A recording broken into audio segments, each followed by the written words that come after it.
आपके पास जितना समय अभी है उससे अधिक समय कभी नहीं होगा। एक इंसान की औसत आयु 78 वर्ष मानकर यह आकलन किया गया है कि हमारे पास मात्र 9 वर्ष और 6 महीने ही होते हैं अपने सपनों को पूरा करने के लिए और कुछ कर दिखाने के लिए। इस आकलन के अनुसार औसतन 29 वर्ष सोने में, 6 वर्ष शिक्षा में, 10 से 12 वर्ष नौकरी में और 10 वर्ष मनोरंजन में व्यर्थ चले जाते हैं। इस तरह हमारे पास केवल 3500 दिन यानी 84,000 घंटे ही बचते हैं अपने ड्रीम्स को पूरा करने और कुछ कर दिखाने के लिए। संसार की सबसे मूल्यवान वस्तु समय ही है, लेकिन वर्तमान समय में ज्यादातर लोग निराशामय जीवन जी रहे हैं और वे इस समय का इंतजार कर रहे होते हैं कि उनके जीवन में कोई चमत्कार होगा जो उनकी निराशामय जिंदगी को बदल देगा। दोस्तों, वह चमत्कार आज और अभी से शुरू होगा और उसे करने वाले व्यक्ति आप ही होंगे, क्योंकि उस चमत्कार को आपके अलावा कोई दूसरा व्यक्ति नहीं कर सकता। और इस शुरुआत के लिए हमें अपनी सोच और अपने बिलीव को बदलना होगा। याद रखिए, हमारे साथ वही होता है जो हम मानने लगते हैं। किसी ने क्या खूब कहा है, तुम सिर्फ अपने आप से मत हारना, फिर कोई दूसरा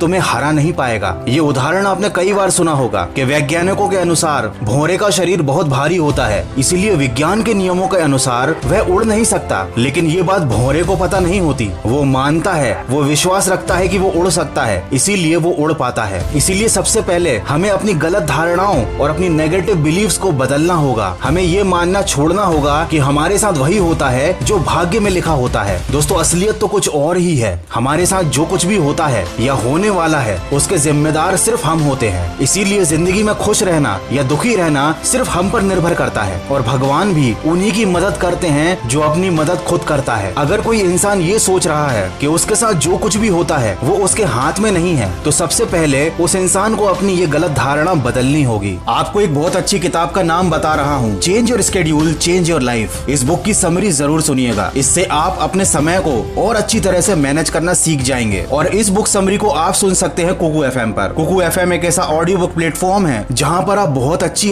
हजारों ऑडियो बुक को बिना किसी डिस्ट्रैक्शन के सुन सकते हो, वो भी अपनी रीजनल लैंग्वेज में। इंडिया के leading audio book platform Kuku FM पर 1000 प्लस आवर का कंटेंट अवेलेबल है और कूपन कोड वॉइस 50 यूज करके 399 वाले एनुअल सब्सक्रिप्शन पर आपको 50% ऑफ भी मिलेगा। ये ऑफर केवल फर्स्ट 250 यूजर्स के लिए है। तो सिर्फ 199 रुपए में साल भर के लिए अनलिमिटेड नॉलेज और मोटिवेशन से भरी ऑडियो बुक्स को सुनिए सिर्फ कुकू एफएम पर। इसे डाउनलोड करने की लिंक मैंने डिस्क्रिप्शन में दी हुई है। दोस्तों, कामयाबी पर मिठाई मांगने वाले तकलीफ में कभी नजर नहीं आते, तो इधर उधर के फालतू लोगों के चक्कर में अपना समय खराब करना बंद करो। जीवन की सबसे बड़ी गलती वो गलती होती है जिस गलती से हमको सीख नहीं पाते, और हम हर रोज छोटी छोटी ऐसी बहुत सी गलतियां करते रहते हैं और उन पर ध्यान भी नहीं देते। यही छोटी छोटी गलतियां बाद में बड़ी बड़ी परेशानियां खड़ी करती हैं। और सबसे बड़ी गलती है अपना समय खराब करना। अधिकतर लोग जाने अनजाने में समय बर्बाद करते हैं और बाद में सोचते हैं कि उन्हें सफलता क्यों नहीं मिलती। दोस्तों, अच्छे विचार सुनने से जीवन में परिवर्तन नहीं आता, उन विचारों पर चलकर परिवर्तन आता है। जीवन में सहारों की उम्मीद करना छोड़ दीजिए, क्योंकि ये आपको खोखला बना देते हैं। अपनी ताकत के बल पर जीना शुरू कीजिए। अपने आप को अपना सबसे सच्चा साथी बनाइए, इससे आप दुनिया के सबसे ताकतवर इंसान बन जाएंगे। और हाँ, इस बात को जरूर याद रखिएगा कि आपके पास सपनों को पूरा करने के लिए और कुछ कर दिखाने के लिए मात्र 3500 दिन यानी 84,000 घंटे ही हैं। भगवान श्री कृष्ण ने गीता में कहा है, जीवन एक संघर्ष है और इसका सामना प्रत्येक व्यक्ति को करना पड़ता है। मतलब मुसीबतों से भागना नई मुसीबतों को निमंत्रण देने के समान है। जीवन में समय समय पर हर किसी को चुनौतियों और मुसीबतों का सामना करना ही पड़ता है और यही जीवन का सबसे कड़वा सत्य है। अंग्रेजी में एक कहावत है, a smooth sea never made a skilful mariner. मतलब एक शांत समुद्र में कोई भी नाविक कुशल नहीं बन पाता। कोई भी एक ऐसा सफल व्यक्ति आपको जिंदगी में नहीं मिलेगा जिसने सफलता से पहले मुसीबतों का सामना न किया हो, बुरे दिन न देखे हो। इसलिए आप कभी भी अपने बुरे वक्त में हार मत मानिए। बस इतना याद रखिए कि बीच रास्ते से लौटने का कोई फायदा नहीं, क्योंकि लौटने पर आपको उतनी ही दूरी तय करनी पड़ेगी जितनी दूरी तय करने पर आप लक्ष्य तक पहुंच सकते हैं। अधिकतर लोग ठीक उस समय हार मान लेते हैं जब उन्हें सफलता मिलने ही वाली होती है। उनकी मंजिल उनसे बस एक और कदम दूर होती है और वो हार कर कोशिश करना बंद कर देते हैं। तो ऐसी गलती आप बिल्कुल मत कीजिएगा। कभी कोशिश करना बंद मत कीजिएगा, कभी भी अपना समय व्यर्थ मत जाने दीजिएगा। आशा करता हूँ इस वीडियो से आपको कुछ सीखने जरूर मिला होगा। तो सकारात्मक सोच के साथ अपने लक्ष्य की तरफ बढ़ते चलिए। मैं मिलूंगा आपसे अगले वीडियो में जो आपके जीवन में सकारात्मक ऊर्जा को भर दे और आपको दिखाए एक सही दिशा। सुनते रहिए मन की आवाज।